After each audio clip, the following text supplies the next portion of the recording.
Before we get started, though, are you Yep, having fun?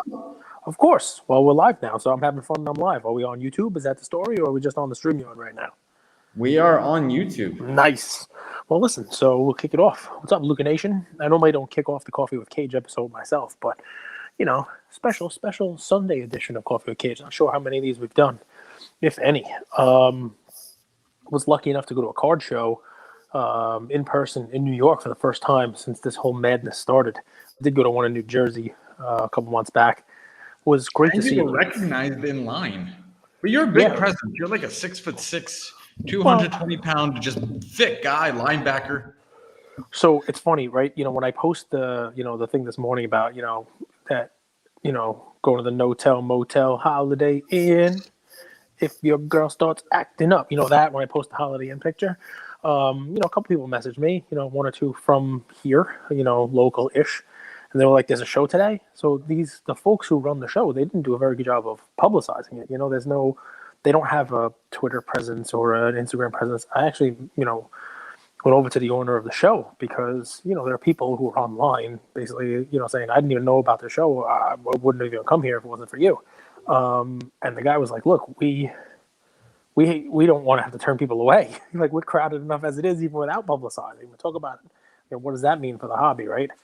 That they basically told like four people, and it's pretty nuts. We met some folks at the show who were like, we wanted to get a table, and they're like, "No, we're done. These tables are booked for the whole year." That So was how it was yesterday. But these were like, it kind of feels like a pop-up shop. I don't know how many tables were at the show today.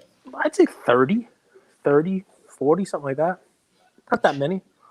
It was cool. So I went with my buddy yesterday, and he collected. He was a childhood collector, and then he's like kind of getting back into the hobby. And one of the things that he left saying was how nice everyone was, Oh how yeah. helpful everyone is. And I mean, if people are out there listening, like that's really going to be the what's going to cause the longevity of the hobby.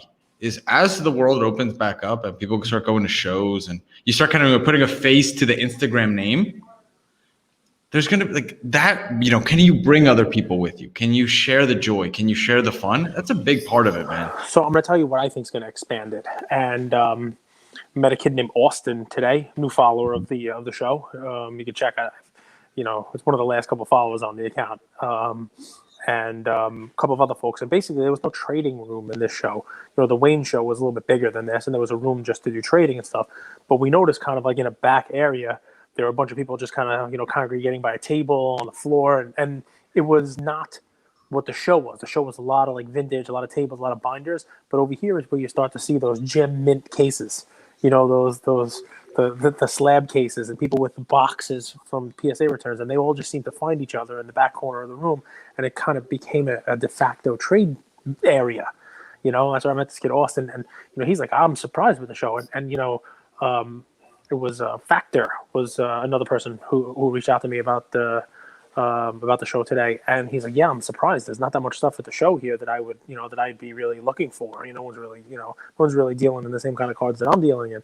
And that was the general sentiment of the crew, kind of in the back trading slabs. And I heard Austin was the one guy who was like, "That's it. We just got to start our own show. We gotta rent the place out and just start doing a show, which is more slabs, more modern, more recent stuff. More trading and that kind of stuff." Because I will tell you, that's what's good about like the bigger shows, Dallas National, East Coast National, those kind of things. Is there's something for everyone. Like, this show has been around for quite some time, and the same dealers are there, and about half the tables are, comprised of either like wax, people with boxes, or supplies. A lot of older stuff like pennants, and like old Hall of Fame autographs, and a lot of tables that just have binders. But I'll tell you what's funny about it is the tables with binders and the tables with the boxes broken up by 56 tops, 58 tops, 59 tops, whatever. There are people sitting there slowly going through those binders and those boxes to pull out, I couldn't do it. I cards couldn't do to it. complete their sets. But that's the thing, man. There's different strokes for different folks, right? That's one of the best parts about the hobby is, you may be looking to stack, some trades, and do it that way, but there are other people there who are looking to complete the last 8 years they've been working on filling out their 1957 mid-grade Topps baseball set or whatever it may be, So something for everybody. I got some trades in. Let me tell you, Ian was holding court, man. He did his thing. He made a bunch of trades. He's got a good coach. He's got a good mentor. Come on, give yourself some credit, Cage. I had fun with it, man. The kid Austin, who I'm talking about, I sold him 2 Mariano Rivera rookies from my collection, Mondo collection, and he was. I do have a question for you, Cage. Go for it. I'll finish this. We were about $50 apart, so I told him just give Ian some cards. Let him pick a couple cards out of the box that you got there. Figure it out and make it even. So it was nice. So Ian gets cards.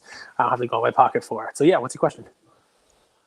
Yankees don't look good, man. Oh, they're terrible. But the Yankees don't look good. So that's not a question, that's a statement. What do the Yankees need to do to turn things around? They won't turn it around. They're not going to turn it around. They're just, the team has been broken for a while, and the holes in it are glaring this year. And look, no overreaction. We're 10% of the way into the season. They'll have a 15-game stretch where they do the exact opposite, and instead of being 5-10, they'll go 10-5, and everything will be fine. But anybody who listens to the show more than just today knows that, in the lead up, you asked me questions, who do I think is going to overperform and who do I think is going to underperform. And I don't know if you guys remember that, but I said my overperforming team were the Red Sox, who are first place in their division because they're built like a better team, right? And my underperformer was the Yankees. And, I'm a Yankee fan and I hate the Red Sox, but, I said this for a reason. And, the Yankees' problem is pitching. And I said, behind Garrett Cole, they have nobody. And behind Garrett Cole, they have nobody. And that's 1A. 1B, close second problem is, in baseball, especially the way it is now, especially with the Yankees going extra innings as many times as they have, right? You have to be able to hit the ball. You have to be able to play station-to-station baseball. I know it's not in vogue, and I know everybody. There was a guy online at the card show today, older collector. I forget your name, pal. I apologize, but the elevator union guy. And he was talking about how all the hitting coaches in baseball now are guys who hit 200 in baseball when they played, and that they're all guess hitters. And that basically, that what they teach hitters now is guess. And if you guess right, the ball goes to the moon. But if you guess wrong, you strike out on 3 pitches and look ugly doing it. But that's baseball. That's what's exciting now, right? People want home runs. But when it's the 10th inning and they start somebody at second base, sure, if you hit a home run, you're probably going to win the game and you get lucky. But what you need to do is move that runner from second to third, whether you're bunting, whether you're hitting the ball on the ground the opposite direction, you're putting the ball in play, and then you're hitting a sacrifice fly. But the Yankees, they get to that extra inning game and they strike out. They get to that extra inning game, and maybe 1 out of 4 of them they win because they're able to connect and hit some home runs. LeMahieu only has 1 spot in the lineup. The rest of you love LeMahieu, dude. You love LeMahieu. He is what they need 2 or 3 LeMahieu. Look, there's not 2 or 3 LeMahieu's, obviously. The guy, won the batting title in both leagues. But they need hitters like that, and they don't have it. Like, everyone they have is a strikeout or home run guy. And you need to intersperse people in the lineup who can get on in front of those guys, or they can put the ball in play and move people over when you need them to. On base percentage guys, sort of like that Brandon Nimmo guy I was talking to you guys about yesterday. And nice job, LukaNation, because just as a little test, I watched about a dozen Brandon Nimmo rookie cards on eBay after I gave that play. All of them are gone.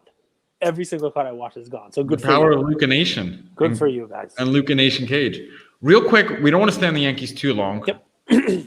MBT Sports Cards. Nice photo. Look at him. He's driving, mean mugging. What's up, Will? Dominguez call-up. What do you think? Yes, no? What's the worst that could happen? The worst that can happen is they lose a year of eligibility on him. And that's basically the whole deal. I think, I would love to see the kid play, but he's young. He's really young. I think you're going to see Wander Franco before you see him. I think you see, obviously that's not the Yankees, that's Tampa Bay, but that's the other guy who has the hype, and you're waiting for him to come up. I doubt you see Dominguez this year.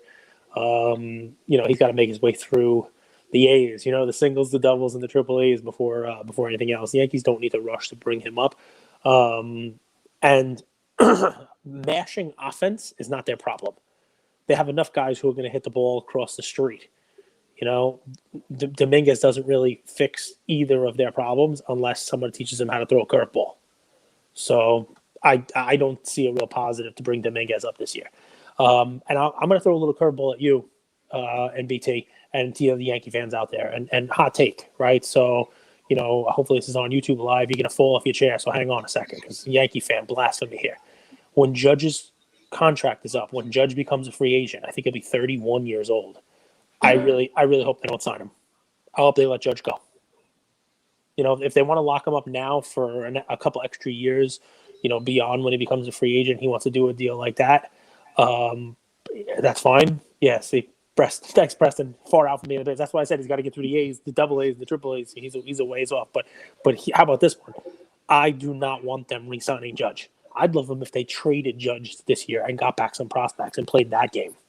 Let somebody else take care of him. He's not gonna stay healthy. He's gonna fall apart. And there's no reason why at 31 we should be, paying him what he's gonna get, a 5, 6, 7-year deal where it's towards the end of his career. I can't stay healthy in his prime. What do you think is gonna happen to him in his 30s? We have 11 watchers right now. I'm curious if anyone's seen Cage's eyes change when he starts talking about the Yankees. You look like you want to get out there and hit the ball with them. Oh, I would love to. You got fired up. Oh my God. No, I wanted to bring Preston on there. If you guys haven't seen that video, Preston kicking the ball and then mashing it over the fence. I can't do that. I can do it with a ball maybe. You just did a video a few days ago about Select, right? Yep. So we have a question here about Select, and I think this is really timely. Guys, if you haven't noticed, we're doing much more content on LukaNation Network. Check out Cardboard Relevant by Mr. Cage here.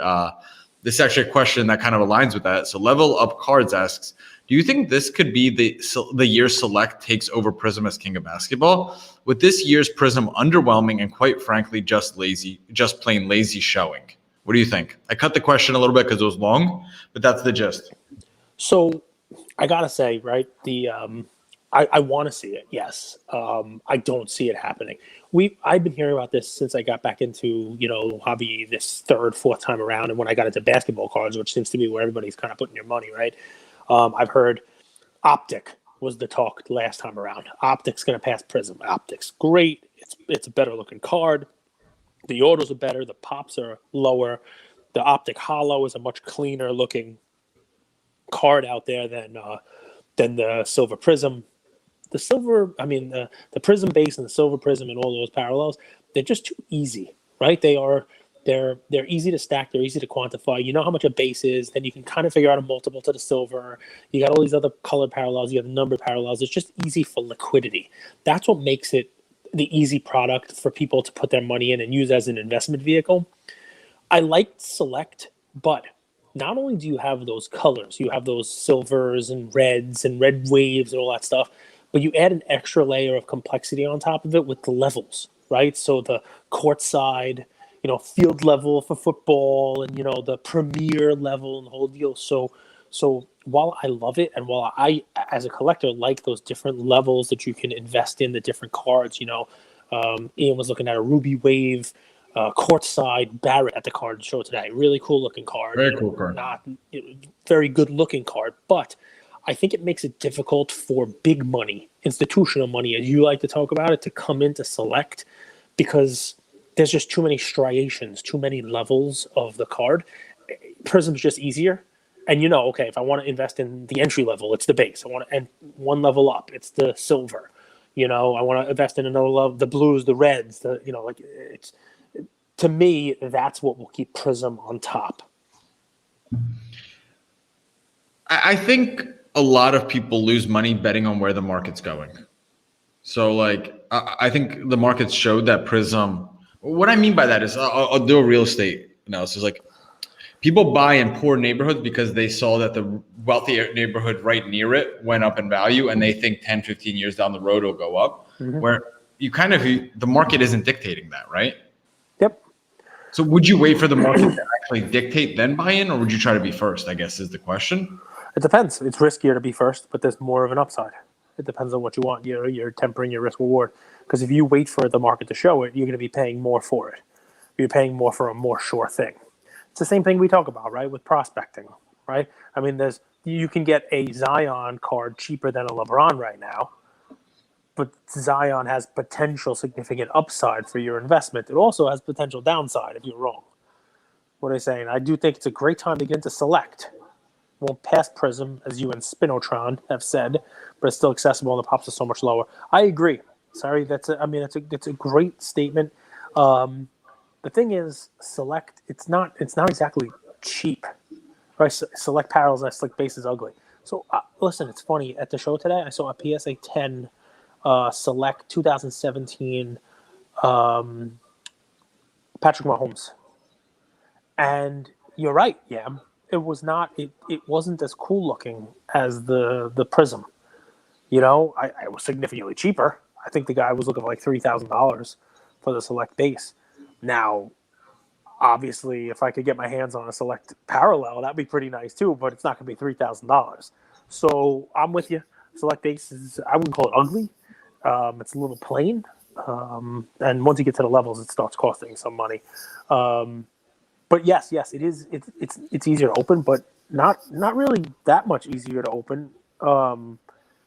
I mean, what's the difference in price here, right? You're talking about Select Basketball comes out; it's not that much cheaper than Prizm Basketball. The hobby boxes are still expensive. Sorry Cells asks, do you anticipate a modern basketball run-up as we near the postseason, or should we avoid buying until after the finals? Last season, we saw a massive dip after playoffs. So it depends on what you're buying for. I would tell that if you're buying for a quick flip, I'd say now is the time to buy. And I think you will see a run-up as we approach the postseason and during the postseason. And that run-up, this is where it gets a little bit harder, right? So we could talk about the preseason run-up.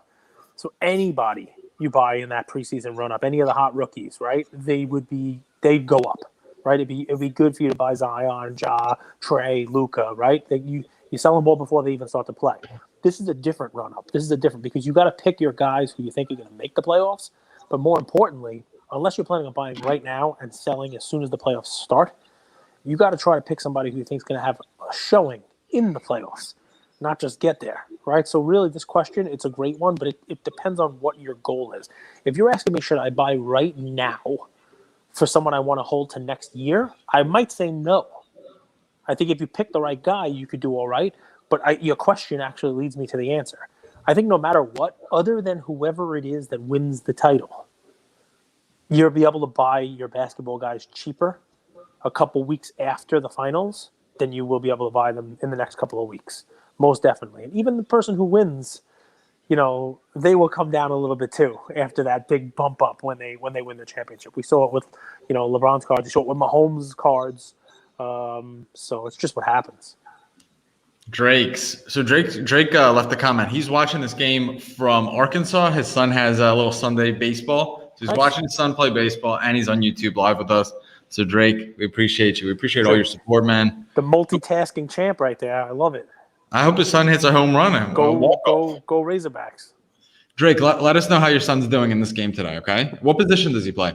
So Drake's PC asks, cards set all-time highs last August, right in that bubble area, the time the NBA had the bubble. And then there was a correction in October. February came with even more all-time highs and intentional cards. Then there was a correction again. What do you think will cause the next surge? It's a very good question, right? So I think we might see, you know, that basketball playoffs will be helpful. I think depending upon when they start basketball up again, the next season of basketball, and how that falls with baseball playoffs, with football starting, right? So COVID has kind of gotten us a little crazy, right? Like we started basketball, around Christmas this past time. So that's a little pushed back. But if we finish here in July and they want to now start us up again in early November, or maybe October, then what you might wind up seeing here is you might wind up seeing football being played, baseball playoffs, and the lead up to basketball sometime in the fall. That could be what causes the next surge when everybody's looking at like three major sports kind of playing all at the same time. Right now we don't have football being played. We got, baseball and basketball are kind of like both in a little bit of a dip now. But if it's not basketball postseason, which I think is going to cause people to start looking at cards again, then, I do envision sometime this fall when we have basically everything happening again. That'll be the next little swing up, kind of like what was going on in February.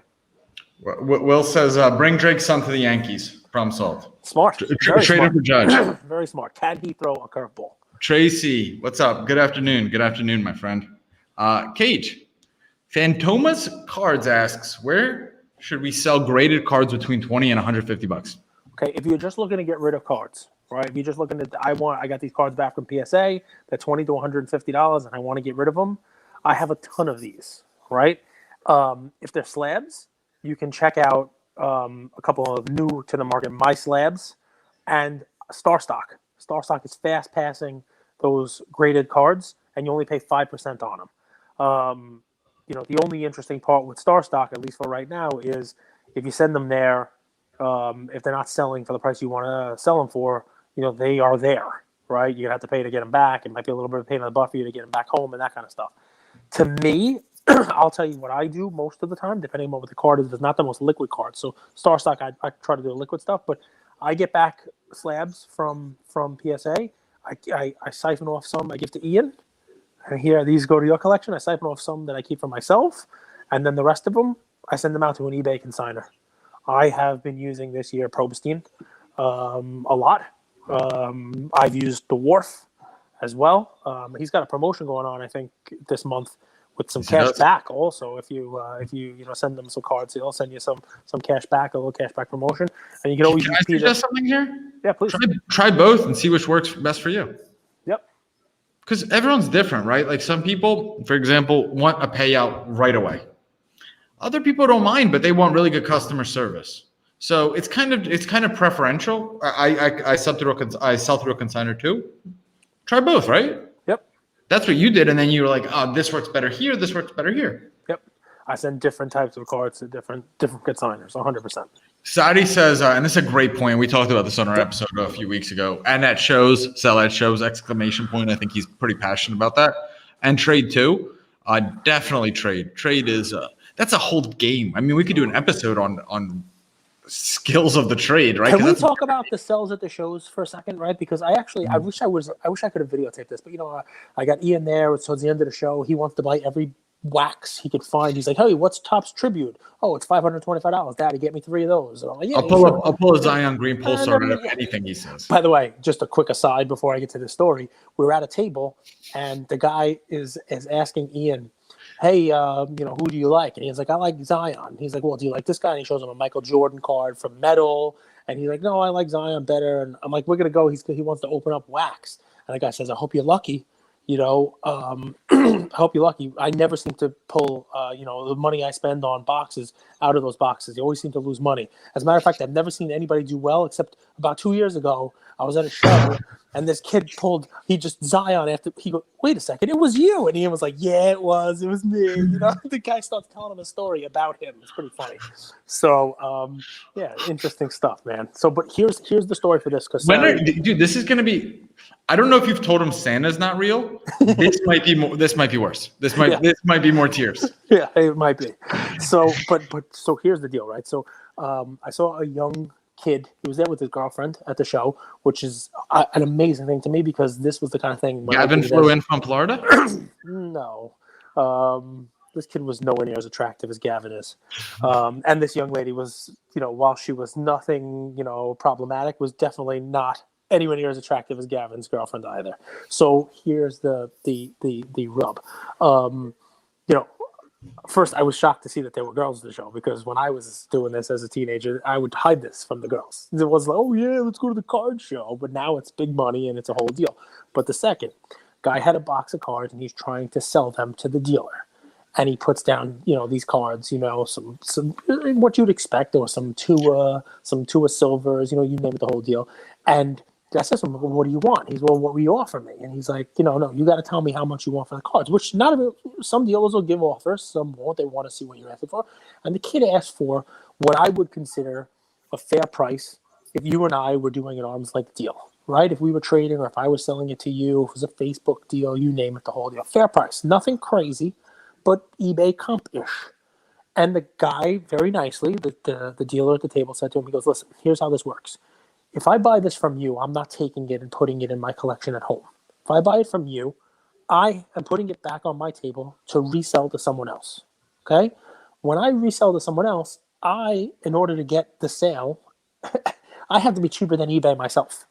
So I'm selling it 10 to 20% cheaper than eBay. So for me to buy it from you, I have to be 10 to 20% cheaper than that. so that I can make money still giving someone who comes at this show a discount. Which means if you're now doing the math there, you're talking about having to sell these cards for 30% ish below an eBay comp, getting cash from the dealer at the show. Now, this kid was not happy to hear this explanation. It's like, why would I ever sell this to you for 30% below eBay comps? And that's valid. If you want to sell for eBay comps, go sell on eBay and lose 13% instead of 30% in cash at the show. It's an interesting thing that you have to remember, right? These guys, you're not selling it to an end collector. You're selling it to someone who's also got to make some money on it. So selling at shows is great. You get cash. You're able to do it. What I like to try to do is I like to try to bring cards to a show to trade, because the guys at the dealers that will give you more trade value than cash value. Can I just say something about eBay comps? Please.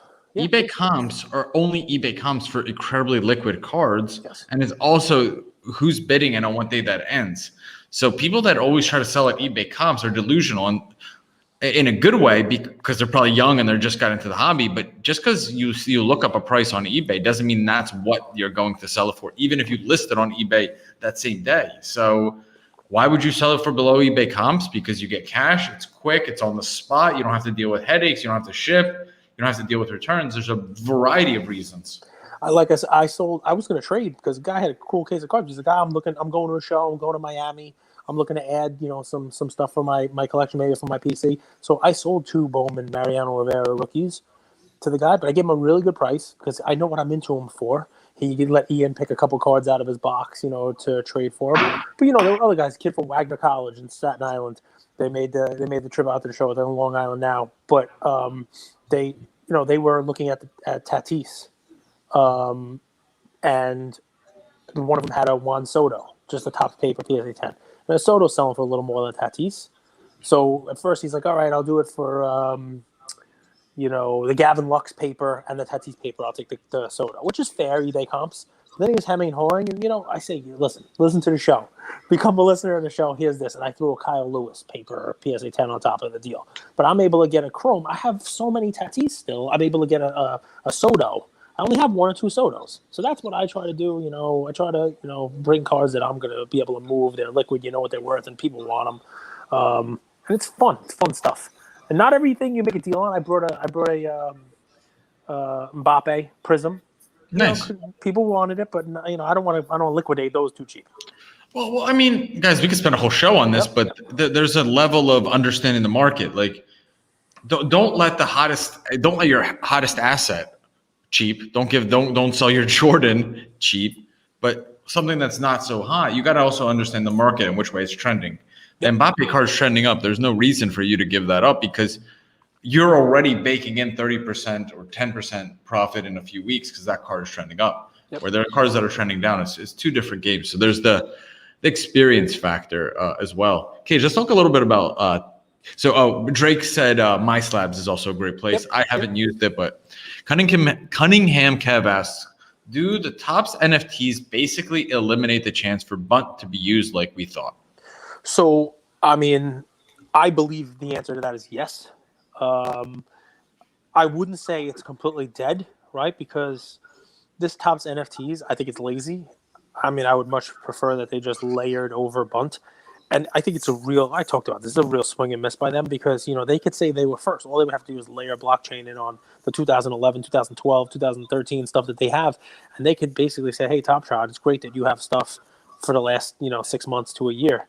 We've got, digital cards for Mike Trout's rookie here, so I think they really missed out on that. I also read somewhere, and I'm going to have to research this before Tuesday, obviously, that the coin they use, this wax, the coin they use to buy it, I can't buy it in New York. So I might not even be able to do it. Isn't Topps a New York company? Derry, Pennsylvania, if memory serves right. I think they might have had an office in New York for a while, but I'm pretty sure Pennsylvania. Yes, I think the answer, the long short is yes, except this may be such a monumental failure that they go back to the drawing board and just decide that, okay, we should have done this. We should have layered it on Bunt. You weren't impressed. You No, were not impressed. not at all. Well, because it's of what all the things you could do with it now, right? Why Cage, just backstory it real quick for people. When is it coming out? What's the 60 so second? so it's coming out Tuesday the 20th, 420 for those of you who celebrate that as a holiday like Andrew does, and it's basically what they're doing is Series One, which is one of the most underwhelming releases they've had in a long time. Anyway, they've made a digital version of it with different versions of the packs. It's a huge cash grab for them, millions upon millions of dollars that they sell out all these packs. But basically, it's a flat digital version of the cards that they had out for the Series 1 for 2021 Topps. They didn't do anything moving. They didn't do any someone swinging the bat, 3D. Dynamic. Yeah. There's nothing to it. I mean, there's actually cards out there that have more motion to them than what Topps is doing. Go grab a Sportsflix cards. Right. And even something basic like let's say you open a pack, there's a redemption card, but it's a redemption card for an NFT, and it's Tatis like when he did like the bat flip or hitting the home run on the 3-1 pitch. Remember how that was these iconic baseball moments. I think baseball has so many cool moments. I really do. Like I watch baseball, like that Phillies game winner when he slid and missed home plate. Yeah, cool, interesting moments. Like why would you not utilize them? And especially since here you are on Instagram, right? They block all content on Instagram. They don't let anyone post, right? They're not as open as, and Preston, you could correct me if I'm wrong here, but they're not as open sharing their content as the NBA. But finally, you've created NFTs. Well, at least share them here. If you're going to keep it closed, why not share here through your partners? I find it very strange. So listen, I take my pot shots at Gary Vee every now and again, right? And I don't want a 2.5 million on launch day for, yes. I think it might even be more than that because they have like premium packs and stuff, Preston. But here's the thing, right? So Gary Vee is talking about doodles and he's drawing pictures and all this other NFT baloney. But one of the things he said, and he said this over and over again, is that NFTs are here to stay, but 97% of the NFTs that come out now are going to fail, right? And if you take that and peel back the layers of what he means by that, it's, there are going to be thoughtful NFTs. There are going to be things that, people want to provide value, something that goes above and beyond what's already in existence for their users, for their user base, for their consumer, right? And Topps did not do that. The other 97% of the people out there, which Topps is going to fall into now, they're just looking to monetize the fad of NFTs. And they just think it's, hey, let's just sell a digital version of what we already have. That's not the NFT that's going to survive going forward because there's nothing there. There's no substance. There's nothing new. If they made the card, but then once you got it, the card came alive and the swing in that picture of the card continued to hit the home run, or the slide continued to slide through home plate, that would be something. Yeah. What I'm hearing and is because it's so new, the creative spectrum is so wide, and they didn't even use it at all. Nothing. And baseball played every day, right? So here, Tracy's got Salvi's reaction to the home run Saturday night. How about Mookie Betts' game-saving catch?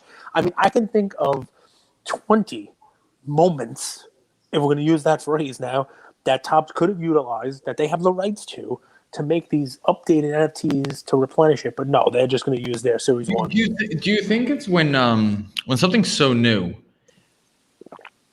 there's not many experts, there's not many people that fully understand it. And when you don't fully understand something, you can't utilize it. And we're seeing that byproduct. Like the people at Topps that are employed by Topps, they're not crypto guys, they're not NFT specialists. And creating a product from there that they don't totally understand is very difficult because that's not their expertise. Yes, but they came second, right? So they had to at least have... Coming second's best. They had to at least looked at what was successful at the moment for Top Shot, right? And how do they not copy it? You already know that it's, right. You already know that it's perfect. You already know that it's, that hey, I don't say perfect. You already know that it's working, right? So why take a step back from what's successful? No, that's what they did. They could take Topps now. CD card says they could 100%. Take to another level. Topps right. Topps right now. They could, and you're 100% right about that. Topps now is a genius maneuver. They basically print money. MLB definitely didn't give Topps the rights to the video. So that's That's probably correct. That's probably a lot of what the issue is here. Moments would be so cool, get it right, Tops. But you know what, Preston? There's probably something between a still shot and a video clip, whether it's 3 seconds, whether it's some motion that they'd be able to do, kind of like, a sports flick card, where they were able to, someone with the swing or something.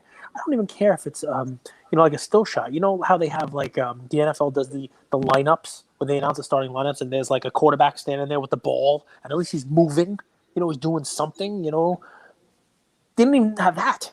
It's nothing new. It's nothing added on to. Real quick, and we'll move from this topic, but I want to go into history a little bit, right? Like back in the day, Cage, 80s, 90s, there was Fleer, there was Topps, there's Dunris. There was more card manufacturers then than now, right? Yeah. Score. Yes, 100%. Definitely. Didn't that create innovation? Like I remember I went to a show yesterday. I was talking to my buddy. I was talking about what you taught me, how before 93, all of these cards were super dope. And then we see these, like, because it's cool when you go to a show, you see it kind of in front of your eyes. You have vintage baseball, vintage football, then you have a little bit kind of that 90s stuff. And then you see the evolution of creativity. Yep. It seems to me, as most of the time this happens, an outsider will come in and innovate. It won't be an insider innovating out. Right. Oh, I think you're 100% correct. It's like when they brought in artists to do the precious metal gems. Or if you want to take a look, guys, look at 91 Skybox, the first Skybox set. It was the weirdest thing. I remember opening it as a kid with my brother and saying, these are weird. They had like these like little like planetary like circles and colors around the cards and black background. And now you look at it today, it's like silly, right? But that was like they were trying something new. And, Skybox, Fleer, all these, Pinnacle, all these companies that came in. Listen, you can go back earlier than that. I remember when a product called Pro Set came out in like 1990, 1989, something like that. I think Emmitt Smith's rookie was in it. And those were like a 3-dimensional card. Like the cards it was like bumpy. It was almost like Braille. Like you could run your finger on like the outline of the player on the card. Good. And the sports. No, you would like kind of like you see different things from different angles. That kind of thing? So this was like a 3-dimensional card. Actually, it was like like it was a raised picture of the card, and Sportflix was a different one. That was in the 80s where you actually got two. So almost like a holograph before the holograph. You know how you bought that Michael Jordan holograph where if you hold it to the side, you see two different pictures. It was the same thing. It was like straight on, you'd see Barry Bonds standing there, but if you move the card side to side, and the card had like ridges on it. But you move the card side to side, you would see the swing. So you're right. It's once there's competition, and there's not Panini has the license for basketball and no one else does. Once there's competition, then all of a sudden there's innovation, and maybe because Topps is baseball, right? There's nothing else in baseball but Topps. They didn't care. They could just do whatever they want. They can make a cash grab.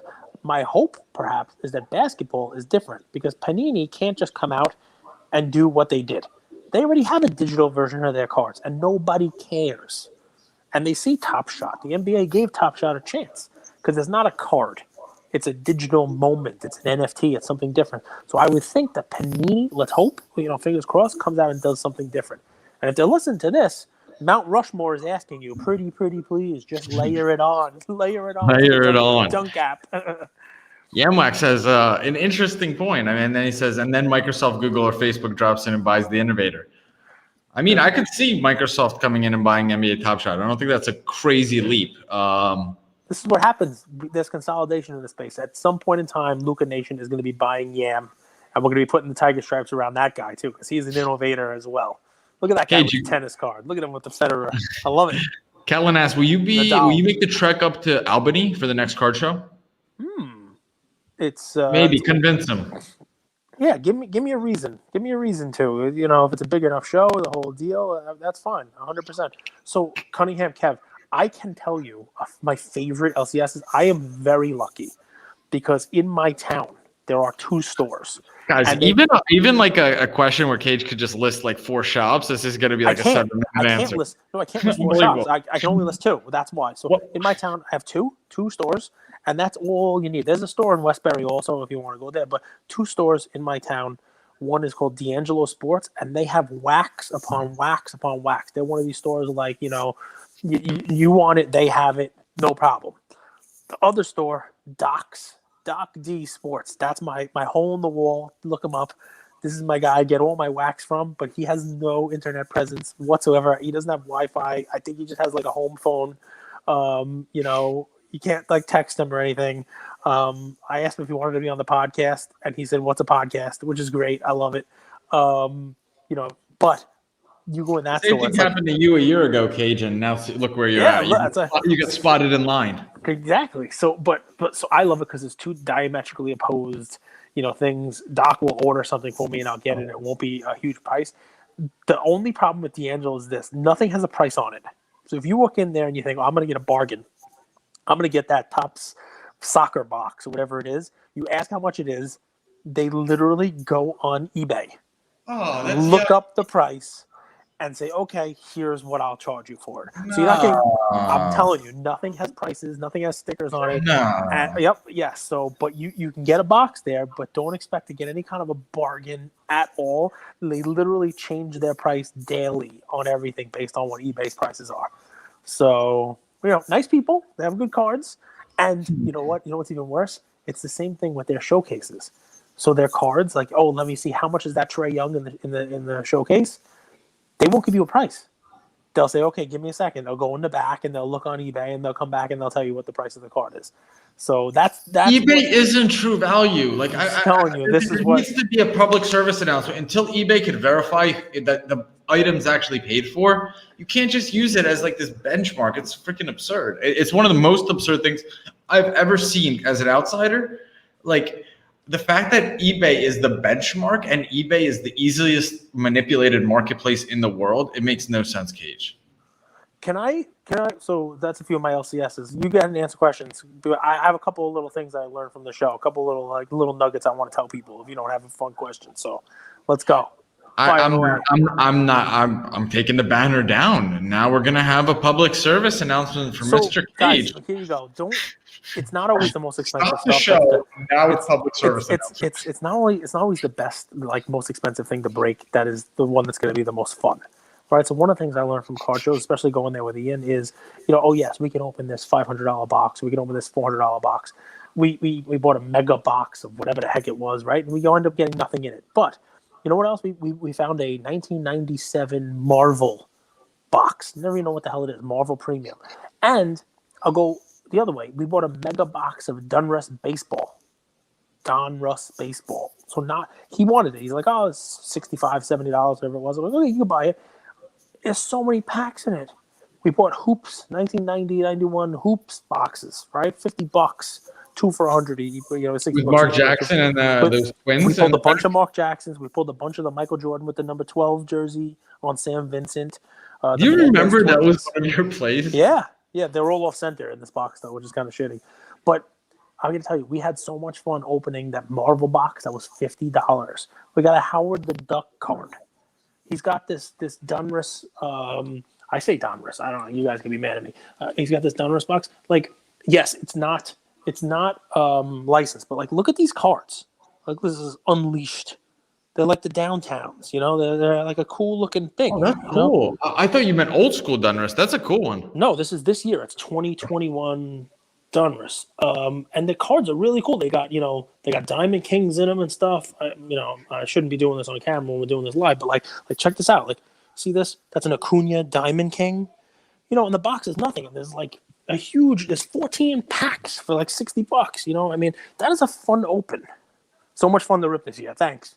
Cage, 100% right. Let me float something to you. You were saying no one wants to sell raw cards. There's no market for raw cards. Well, that's because the market for raw cards dried up in the last 12 months. Yep. As these new boxes start getting ripped and they're not being sent, maybe 6 to 8 to 9 months from now is when there will be another resurgence of raw cards and a raw marketplace will pop up. Maybe.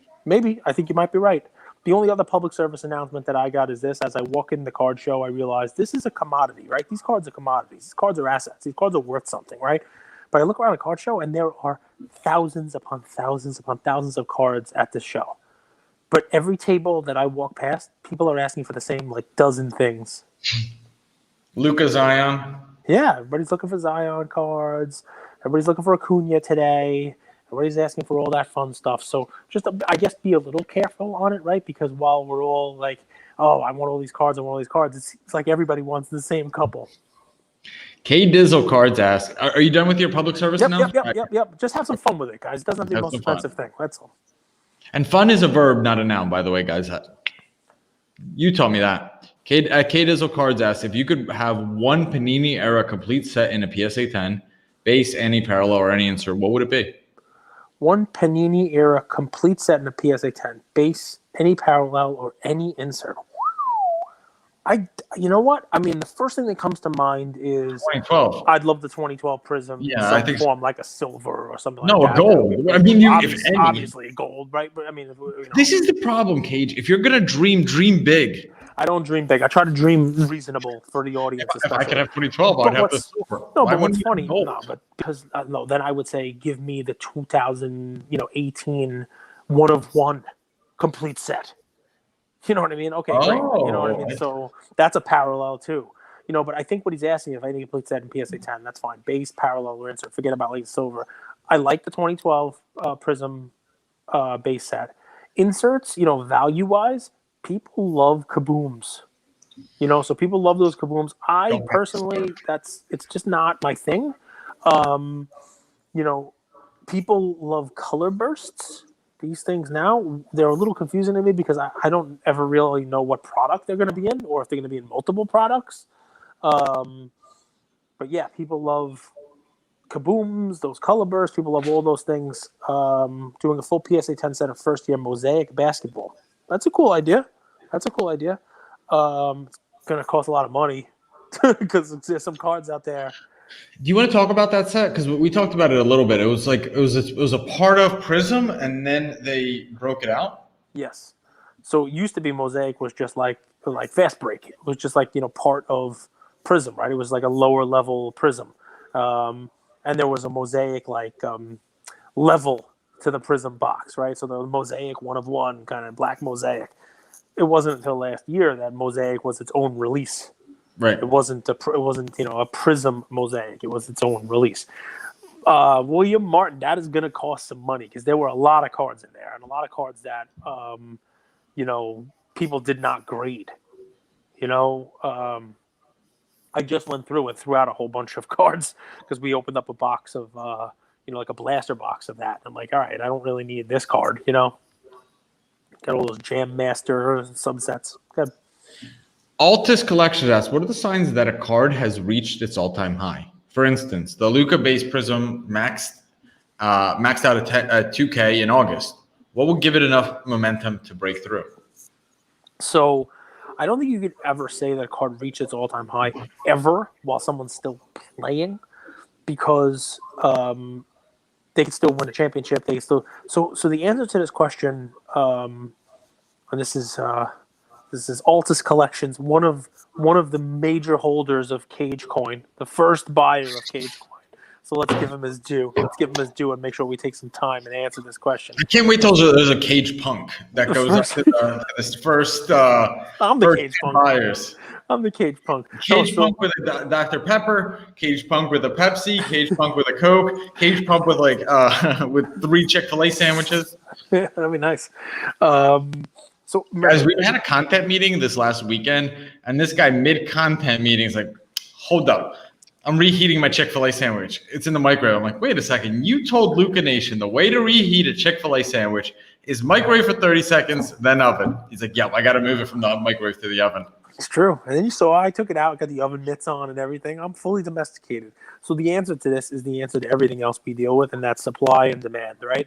So right now, the demand for Luka meets the supply for Luka at about $1,300 for that PSA 10 base Prizm, right?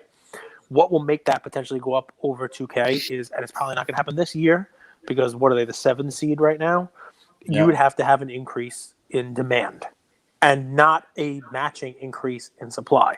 And while I still think there are some of these cards at PSA, I think most people who are grading Luka's Prizm have probably graded it already in PSA 10. So what you would need is an increase in demand, and that will come with playoff success and or a championship. It would also come with, if he happens to switch teams or they grab somebody else on his team that might make them, going into next season, somebody who you think might has a shot at doing some good stuff.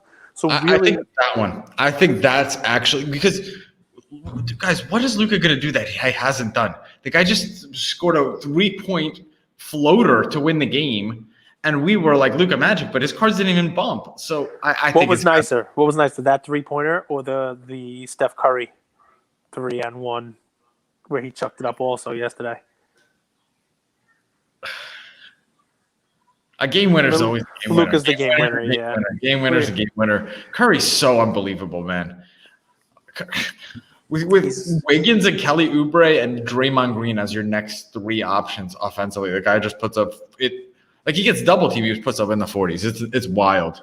So the point there, of course, is Cage Punk eating 4 Chipotle burritos. That would be nice. Thank you for listening, and thank you for not tuning us out and canceling me for eating way too many burritos. But yeah, it happens, man. I'm a burrito eater. I think Japanese tonight. I think is what I'm feeling. I think I'm feeling some Japanese for dinner tonight. Sorry. You can either warm it up quick or warm it up right. Go ahead. Sorry. That's right. Warm it up quick or warm it up right. That's it. And that extends beyond Chick-fil-A, right? This is all of life. You know my biggest pet peeve when someone makes like a delicious sandwich that's supposed to be toasted and then they skimp on the toasting. Yep. You know what that's called? That's called not making it with love. If they made that sandwich with love, they wouldn't skimp on the toasting. Cage top 3 sodas. Okay. Easy. Dr. Pepper. Diet Dr. Pepper. Uno. Okay. 2. Fanta. Diet Wild Cherry Pepsi. 3. Coke Zero. That's it. Those are the 3. Nice and easy. Tracy says, junk wax is still fun to rip, like Cage mentioned. Cheap isn't always bad. My faves are 1987 Tops, 1988 Score. I think I'm one of the few that like the 88 Score. So, Tracy, it's funny. As I'm reading this, when Andrew puts it up underneath us here on the video, I'm saying 88 Score. I'm gonna have to tell him why 88 Score is no, and then you continue by saying you're one of the few. So why I don't love 88 Score is, what are you looking for? Greg Jeffries? I mean, there's nobody else in that 88 Score product at all that is worth opening the card. But 88 Score, why it's awesome, we just talked about Score, is Score was really the first to come on after Fleer and Don Russ. So a little 80s baseball history. Up to 1980, Ricky Henderson's rookie year, Topps was it. They were the only game in town. There were no competitors. Fleer was around for some weird baseball sets in the 60s. They had some odd cards there, and there were some regional, hot dog and meat company that made cards as well. Cookies, Mother's Cookies in the 50s. But until 1980, that was it. It was Topps. 81, you got Fleer and you got Don Russ, right? And those. Why do you keep saying it like that? Because I say Donruss, and people are mad at me because it's not really Donruss, but that's how I said it as a kid. So it's Don Russ, right? So I used to call it Donruss, like D-U-N instead of D-O-N, and we got a bunch of deals. Yeah, look, Adam, nice Glavin. So what's funny is Score came first, right? So 88 Score, they beat the 89 Rush, where Upper Deck was also added to the mix. 89 was like the huge expansion, right? Topps added Bowman, which was interesting because now Topps had 2 releases that were coming out that year. 88 Score is fun. I remember opening it. It was also one of those, you talk about innovation. It was one of the first sets that had like colored borders, and they had different colors for different players. They had like a yellow border and a purple border. It was very like 80s Madonna neon bracelet type stuff. Would you compare 89 to this year? Like if we're looking kind of like trajectory in the hobby, did 88, 89 look a lot like 2020, 2021? So I'm going to say we're actually past 89. So 89, the difference in 89 is that there were more companies coming in, right? So more companies came in, and that was it. Blue Bo Jackson. By the way, just before we jump off, 88 Score has a rookies and traded set. So it's kind of like a traded or an update set. 88 Score has a rookies and traded set. That is an awesome limited set, produced low number, and it has both Biggio and Alomar's rookies in it. Sandy Alomar, right? No, Roberto Alomar. So it may actually have Sandy too. They both were like the same year, but those were limited cards, limited rookies of 2 Hall of Famers. So it's a cool 88 score that it beats a lot of Page, the Yeah, 88 please. score with Bo Jackson. So we were at the show yesterday, and so that card was there, and they said that was a billboard in Times Square. So that was, I think, it was an 89 Where he's score. holding the bat? Right, yeah, that's later. It's either 89 or 90 or but it was a billboard at Times Square, 100%. That's interesting, right? Like, are we gonna see something like that with cards today? Maybe if you see an iconic enough card, that card's a definition of iconic. I forget what set that was. I think it was 89. That set. There was a bunch of bows in there. But think about how huge that is, Cage, to be in the busiest city in the busiest part of town, and you're using a photo of a card. It's in movies. I think what movie it might be Ghostbusters, where they like pan across it and you see it up there. It's definitely it definitely made it into pop culture, which cards 100% will. There billboards. So yeah, nothing of value. Favorite card is set to Bo Jackson. I love those. I love those cards. You have the cutest. You have the cutest dog. You see the picture of the dog? Yep. You're happy. We have a few more questions. You want to go ahead and let Alex know the go-to Chick-fil-A order. So here's the deal: the epitome of laziness is not even going to Chick-fil-A to get your order. So Chick-fil-A by me, if you on the app, if you order enough food, they will deliver it to you. You just have to order it catering. Clarify enough for them. That's $200. And I never have a problem ordering that because I'll just eat it over the next couple of days. So my family of 4, 2 small children, my wife and myself, we get an order of Chick-fil-A about once a week. That is 200 nuggets, 10 regular sandwiches, 4 sandwiches without pickles because my daughter she's just like a communist, doesn't eat the sandwich with pickles. So 4 sandwiches without pickles and 4 spicy chicken sandwiches. And usually, that's definitely more than 200. If I do it in the summer, they'll bring ice, which is really cool. I get a jug of iced tea, maybe a jug of lemonade. They got good stuff. But that's it. That's the catering order. I'll tell you what I miss in that is they don't do waffle fries. They'll send you potato chips, but I guess the waffle fries, they don't last. They don't do, good enough. They don't send you waffle fries? No, you can't get waffle fries. It's definitely a disappointment. It's definitely one of the downsides of it. I can't get waffle fries. They're not on there. That had to have left you confused the first time you saw that. Yeah, I was definitely looking. I was like, did I do this wrong? But that's my go-to chicken. So if I'm just so you got to remember. Live followers. We started this a week ago. We had like 8. Oh, there you go. Well, Chick-fil-A brings the followers. And Alex asked a good question. So New York didn't have Chick-fil-A until a couple years ago. So there was only one in the student union at NYU. And I used to actually go there during work lunch and pretend that I was like a graduate professor so I could get Chick-fil-A. So my go-to in itself, probably eat like 3 or 4 chicken sandwiches and like a 10-piece of nuggets.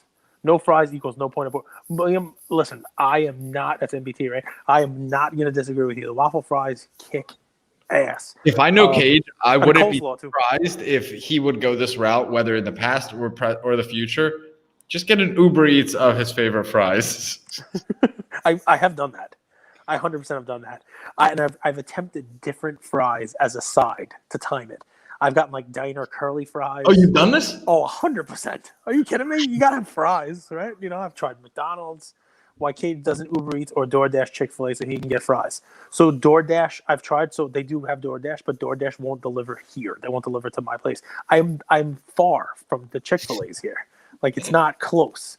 So, normal DoorDash, Uber Eats, they won't do it, but delivery will, especially if you're spending enough money. One more, people, the comment section is just buzzing. As soon as now we brought Chick-fil-A, I can't keep up with it. That's it. I want to go to this one, and maybe I'll come back to a few from Alex, Bless Splitter. But I'm pretty sure his name's Alex, right? If I'm not, please correct me in the comments, but I usually have a good memory for this. So quick question. What's your opinion on the 1985? I like this question. 1985 Nike promo. I have a hunch of what Cage thinks about it, but let's see. The 1985 promo Michael Jordan card, I bought a PSA 9 and a PSA 8 for around $6K 3 months ago. What's your opinion on that specific card long term? Okay. Oversized, right? A little bit? Yeah, oversized. Definitely, it's oversized. I'm going to move the question out because it takes a minute. So, Blessed Splinter, it's a great question. Love the question. And I apologize in advance, I guess, for the answer. You bought them, and I hope that short term they go up and you're able to make money. You're able to exit, making more than a little bit more than the 6K that you put into them. But here is my answer on this. I have it on good information that there are a ton of those out there. A ton. Right. That there is supply on top of supply out there. And that they were, something that Nike sales people, Nike, distributors, regional, whoever it would be in the 80s who were going store to store or had regional distribution lists had. And I have been told a story about one individual who literally has thousands of them and is going to utilize that as his retirement. But he's smart enough to not dump 1,000 of them into PSA's lap in one particular order and kill the population report. So, because they used to be like posters, right? Like they weren't cards. They're not cards. They were given as posters. So, are they licensed? No. Yeah, it's a Nike promo. It's not a basketball thing. It's not like a card. So it doesn't have to be licensed. It's a Nike, and Jordan's not in his uniform. He's just dunking the ball on what you consider the closest thing you'd call it is like a postcard. It's just a Nike like promo card on a. Why do you think it caught on? Maybe is a better question, right? Gary V. Gary was holding it out as something that was a pretty awesome thing. It was a piece of art. It's got some substance to it, and I think that a couple of his folks probably got a couple of them in high grade. They were low pop. I wish if somebody wanted to create an app for me. I wish somebody had the ability to snapshot the PSA population every day or every week or every month or something like that. So you could look back on the population growth of cards. Cool idea. Right? Because right now... Like a card ladder, not necessarily for your... Not for values, but for pop. Exactly. And, if there was a way to screenshot that and you were able to say, okay, well, this card has a pop of 100 now. 6 months ago, it had a pop of 50. Or 6 months ago, it had a pop of 25. And you were able to not only track... Because that's a cool way of tracking supply and demand, right? So this is it's a cool thing you'd have. Great way to track supply. So I would think that over time you're going to see the supply on that continue to go up. Now, am I saying the supply of 10s are going to go up? Not necessarily. And I've also been told that this individual is smart enough to send some to SGC, send some to Beckett, send some to PSA, and good. It is an iconic image. It definitely is.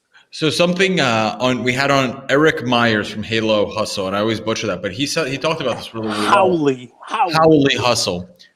He talked about the anchor effect. So the fact that even if there aren't 10s given out, the more 9s that come out, those prices undercutting each other drag the 10 down. I mean, I like that. I subscribe to a different thing that if there aren't 10s added on and there's a ton of 9s and the 10 pop doesn't grow, I think it makes the 10 more valuable because it shows that it's that much harder to get a 10. Call it the Chansey effect on Pokemon. There's a ton of 9s and 9s don't sell for that much money, but the 10 still does. I think that's the beauty of it, right? Like, here's Eric, who's had 15 years of success, has a theory. These are all theories. Here's Cage. He also has experience, has 30, 40 years of experience. He has his theory. That's the beauty of the hobby. I think the dialogue and the contrast in strategy is what our audience looks for. And look, he might be right on a card like that, right, where there might be so much demand. It's Michael Jordan. It's not freaking Chansey.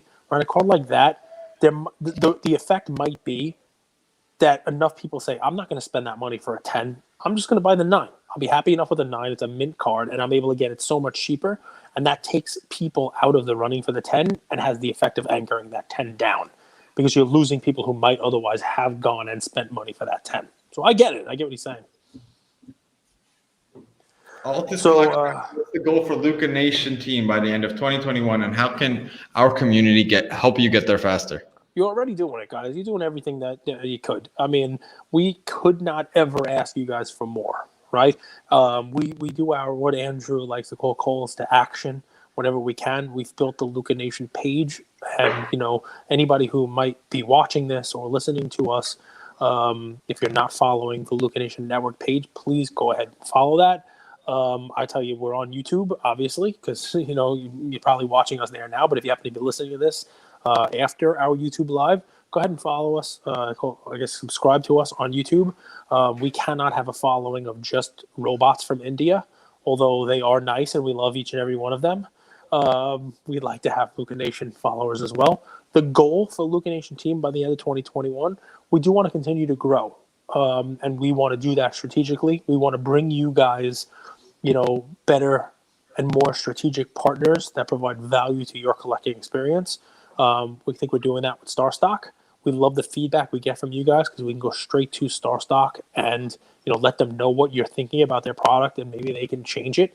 And that's the type of partnership we are looking for, down the road with other folks as well. That we can take our thousands of members of LukaNation and say, what do you think about this? What would you change? And give you that access to, the CEO of a company, and give your feedback to them to make a meaningful change. Because normally you couldn't do that, right? That, if I could put my finger on it, that is the goal of us all getting together and being a part of this larger LukaNation network, because there's strength in numbers, guys. And, when we have you behind us and we have the access to some of these companies, we can kind of mold the hobby experience for us and talk about what you think is good, what you think is bad with the people who are out there running these companies. So keep the comments coming. I had something to say, but man, that was well said, brother. Yeah, I mean, what can you guys do to get us there? If there's, I'll tell you one thing I'm surprised about. I'm at the show today and, making trades with people and we're doing stuff. And there are people, Henry, if you're listening, was awesome. He says, hey, he looks at me because, wearing a mask and he goes, Cage? And I'm like, yeah. He goes, I recognize the voice, which is, that is just shocking to me. But there are people there who either are not on Instagram or the people there who are on, but they're not following us. And I say to Andrew, I'm like, we're approaching 6,000, followers on Instagram. How many more people are there out there in the hobby? And then I go to a show like this and I'm like, we've only scratched the tip of the iceberg here, right? We just scratched the surface. So if you happen to know somebody who's on Instagram, who's not listening to us, tell them to listen to us. You happen to know somebody who's not following us, tell them to follow us. Because I think the one thing that we do, and it's free, is we want to provide value. We want to talk about cards that no one else is talking about. We want to bring you plays like that Brandon Nimmo play that, Jeff, if you're listening to this and you want to be a sports card investor, you can give Brandon Nimmo next week and people can pay for it. They got it here first for free. So, that's what we want to do. We want to make sure that we're talking about things that nobody else is talking about. We're talking about them first and providing value for you guys. Sorry. So I'll take this one. Sorry says he truly believes a way to grow LukaNation is consolidating all the IG groups into one group. I wanted to take this because, one, I wanted you guys to see we love feedback, good, bad, constructive. We'd love it all. Bring it. And this is something we were just talking about in our content meeting too. So definitely take it into consideration. With all of the content and all the things that we've been trying to do, the groups we haven't been as active with recently. So it's definitely something that we've been looking at. We would also been thinking about, some people from our community that would want to be kind of like moderators or kind of like ambassadors that would able to kind of engage the groups. Definitely. Yeah, it's a great idea. The Discord. It's just a different way of doing it, right? It's just, a different way of and not limiting it to, 30 in people in the group. So it's a good idea. We'll look into, opening up a LukaNation network Discord and then having the different channels for the different types of groups and anybody can go in and out of those. Yeah, we'll definitely look at doing that. 100%. I love it. And let us know if you've done it, Sari, or you've seen it done somewhere else. Send us a message and give us some feedback. And we'll definitely look at doing that. Few more questions here. We'll cap it maybe one or two. One question, a few comments. So Dennis Patrick Zender, big fan. What's up, Dennis? With investors that collect and hold long term, what percentage ROI do you think we should celebrate? A lot of people bought at or near highs of Hall of Fame cards in the surge, and they might be down a little bit. What's your ROI that you look for? What's a good return on your investments annually, let's say? So I don't have one that I say, oh, wow, I got it. Every card or every investment that I go into has a different goal ROI, right? Some of the more, prospecting type of, first Bowman cards, I expect half of those to be losers, but I'm hopeful that the other half make up for the losers with a 10x type of return, right? So that's one. I can't put an ROI on the Hall of Famers, right? So it's great that you asked about the Hall of Famers in your question because, yes, people sometimes buy high, but I would think over time the right cards will go up, right? And they'll go up probably a little slower than some of the more modern stuff, but there's also a little less chance of a downside. I'll talk for an example, right? If you went and bought Babe Ruth cards right now, right, they may go down in the next 6 months. But if you're looking at that as a long-term hold, over time it's going to go up. What's your ROI? Is it going to be 10%, 20% over time? It's going to be, similar to being successful in the stock market. If you're buying a blue chip guy like that, or Michael Jordan card, or LeBron card, or Kobe card, or something like that. What I would say is, be patient with it. Last week's high, this week's low. Last week's high or February's high might look low in October. You never know what's going to happen, right? So one of the earlier questions we had, right, was, we saw a peak and then a valley, only to be met by a peak a few months later, and now another little bit of a valley. But if you take those peaks and valleys, I love that it's YouTube, right? If you take these peaks and valleys and you name it, the whole deal, but if you look at it from a longer view, it really just looks like this, a slow climb up, right? You don't have to worry about it like this, right? So, don't get so killed by the day-to-day, the week-to-week ups and downs. And ROI, what I would say is this, right? We are looking at the hobby as an alternate investment style, right? With that, I want it to be alternate to what people think are typical investment stocks. And I think people would consider their stock portfolio successful with double-digit returns year over year. 10 to 20% gains. In the hobby, at least anybody who's been in it the last couple of years, they think that's paltry. They're like, "What? I only made 10%. What the heck is that? Well, how would I make 10%? I want to make 10%. I want to make 5x." Yeah, exactly. Andrew doesn't even get out of bed for 10%. 10%, it's like, you can't even buy 8% with 10%. This is what he tells me. So, I mean, what should you hope for? I mean, think about it. 20%, you're doubling your money less than every 5 years if you're putting that back in, right? If you're doing like a reinvestment of your money, and you're using the compounding of interest, that's not the worst thing in the world. And I think you can get that if you're buying the quality blue chip type of stuff, even if you happen to invest at a high.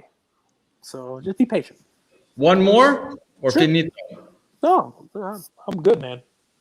All right. Real quick, a few comments here. So Tracy asked, I got approved to withdraw from Top Shot this week. Congratulations. I don't want to take it all out, or just pull out 100 to break even with what I've put in. 25 fee for wire transfer dough. Should I start a crypto wallet to withdraw? Yeah, get on Coinbase. I would say if you're withdrawing 10,000, I would just do it to your bank because $25 is a drop in the bucket. But if you are withdrawing $100, I would just create a Coinbase account and withdraw to there. But go ahead, big man. Yeah, no, that's 100% correct. Definitely. I mean, I might even, you're not supposed to do like selling Dapper or off-market transactions, but I might find, if you're looking to get $100, I might find, the best $100 moment that I could find, whether it's, LeBron or something like that.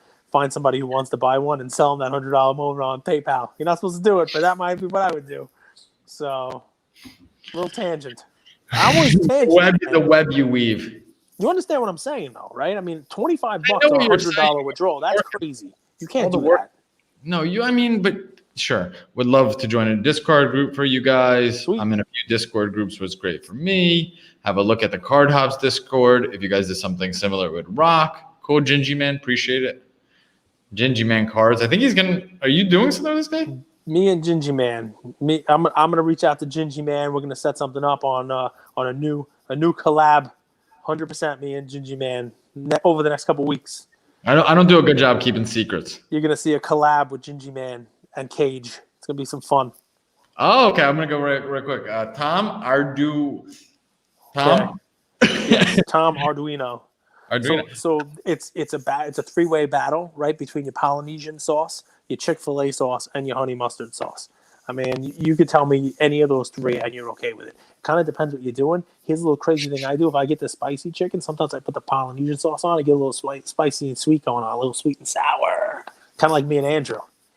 Who do you think? Who do you think is the sweet one? Who do you think is the I sour one? love it. All right, last one from Alex. Yeah, can't wait. Alex asks, Jordan rookie promo side, how do you feel about alternative rookie cards of retired legends? I think it's cool. I think you got to remember supply demand, right? There's always going to be huge demand for the standard rookie, the non-alternate rookie card, right? There's always going to be huge demand for the 86 Fleer Jordan. There's always going to be huge demand for the the rookie basketball Kareem Abdul-Jabbar, right? There's going to be less demand for the Icy Bear. There's going to be less demand for the Interlake. There's going to be less demand for the star cards. But there's not going to be no demand, right? There are some really cool police football sets that have Dan Marino's rookie in them, Terry Bradshaw police cards. There are some really cool alternate cards out there that are rookies.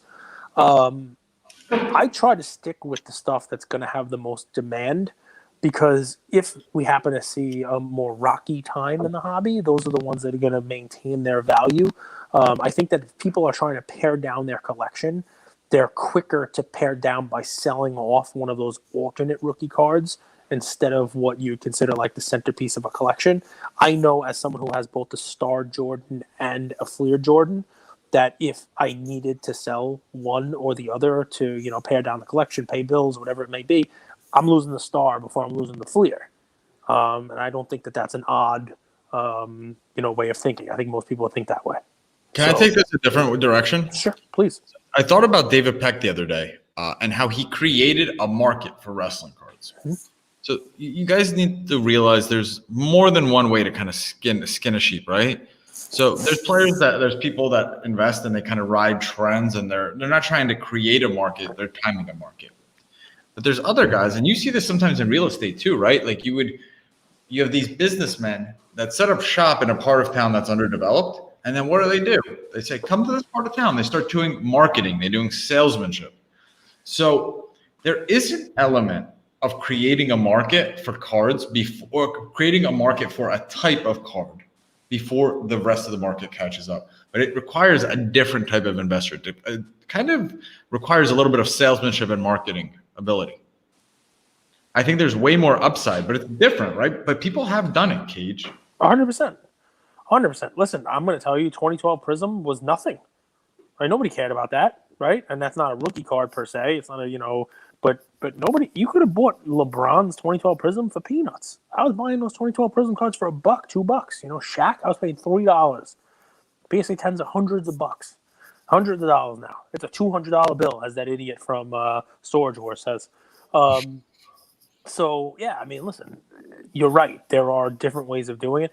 The rookie cards, so, this question is great because it lets me hammer home my thought on rookie cards is I try to find a rookie card that is the rookie of someone and invest in that. Even not an alternate, even like somebody like Derek Jeter, who's got a bunch of rookie cards. Everybody knows the SP is a rookie card. Kobe, the Chrome, LeBron, the Chrome. There are a bunch of rookie cards. You're talking about retired legends, right? I like to find something that this is the card. Not to say that there's anything wrong with the alternate cards, the alternate investments, alternate rookies, but to me. But that's because you're a different type of investor. Like let's use the Gary example. Yep. He created a market for the other retired rookie promo card, right? Yeah, 100%. And the Icy Bear, that was all Gary. I mean, you're in the group. Now, Icy Bear cards, I know they're selling for thousands of dollars in high grade now. There's an element of marketing and salesmanship that if you want to buy things that are under the radar, it's important to start thinking like that. I think that's a good question. I like the direction we went with it because there's a few different ways to go about it. Cage, anything you want to wrap with? Anything top of mind? This is good. This is one of my favorite episodes, by the way. So, no, top of mind. There's fun stuff out there, right?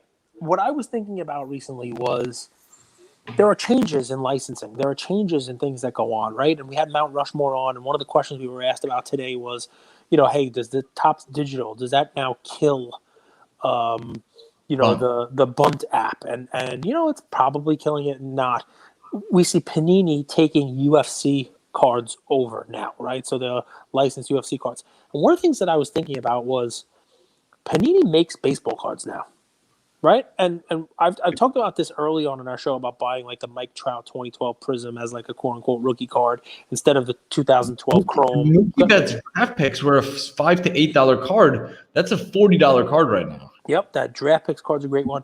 But I want to take it a step further because a couple people have shown me some cards, and I want to give credit. I got to go in and look at his page. I don't want to lose the video here, but we had one of our listeners reach out and say, "Hey, I love the Nimmo play. What do you think of this card?" And showed me an RPA from 2016. It was like a national treasure card, right? And I looked at like the box prices and the whole deal. Panini baseball products are cheap by comparison. And it gets me thinking, like I know the markup is there for the football national treasures and football and basketball national treasures, and they're just so much money in the whole deal. But I wonder if, let's call it 2 years from now, 3 years from now, 10 years from now, who the heck knows when? But maybe baseball says, hey, Topps, we're going with Panini. Or maybe they open it up to both of them. You know, there's a way to make money that both of them have the license, not exclusive license, right? Would that help value or would that devalue? I don't know. Just like we don't know what was going to happen with Bunt and the digital stuff. But it got me thinking, you know, if Panini is somehow making licensed baseball cards at some point in time, will people then go back and look at a Tatis National Treasure or, you know, these cards? Because there's some pretty cards. There's some really good-looking cards, and they are really, really accessible from a price standpoint. And unfortunately, I had to tell this listener, like, hey, that's a great card, but that's not the one I'd recommend you buy of Nimmo because it's not a licensed baseball card. And I wonder if that changes. I don't know if it changes, but I wonder if it does. And would that be you know, I can't wait for that. Thank you, man. We appreciate that. But would that be an area maybe to potentially have like a low risk, high reward, buying some of these high end national treasures, rookie cards of baseball guys at a discount, a huge discount, pennies on a dollar discount to what their Topps cards sell for, to what the national treasures and these high end Panini, you know, cards sell for in the other sports? Will people maybe look back at them and say, why the hell not? I don't know. I don't really. Tracy said he loved the Coffee with Cage episodes. Can't wait until next weekend. We love these too. Adam says he's looking forward to the next Cuddle with Cage episode. Let us know. I think I think this time works. I think this is a good time slot, like the Sunday kind of late afternoon time slot. So I think we're going to keep it. We're really enjoying going live for these as well. So works until football. Football, don't bother me. And you watch college on a Sunday? Not really. You know, Saturday will football. Do we bother you on a Saturday? Listen, there's an hour between those 4 o'clock games and the 8 o'clock game. We might be able to squeeze it in there and maybe able to talk about the football games. That's cool. Coffee with Cage too. So there's a way to do it. Remember when we first started? That's what we actually did. You would give plays in the morning and then recap it at night. To the listeners who remember, we were doing 2 episodes on Sunday. We were doing a Sunday morning preview and we were doing like a recap at the end of the day. Yep. Dude, no days off. You're a beast, man. This guy's fit. Listen, the draft pick card just sold for $50, by the way, the Mookie. Guys, we love you. We appreciate all the support. That's all I can say, man. It's been a long travel day. It's been a long week, but it's been one of the best weeks I've had in a long time. And a lot of it is because of this podcast, KGU, our amazing content team that does so much to help us and our community, man. I couldn't be more grateful for what we were building here. Thanks, everybody. For everybody who tuned in live, that's awesome, man. I mean, we have more than we had last week, and we'll have more next week too. Everyone watch Red Zone at the same time. Yeah, that'll be cool. That Red Zone, that every score of the day, that's just insanity. Love you guys. Have an amazing Sunday night.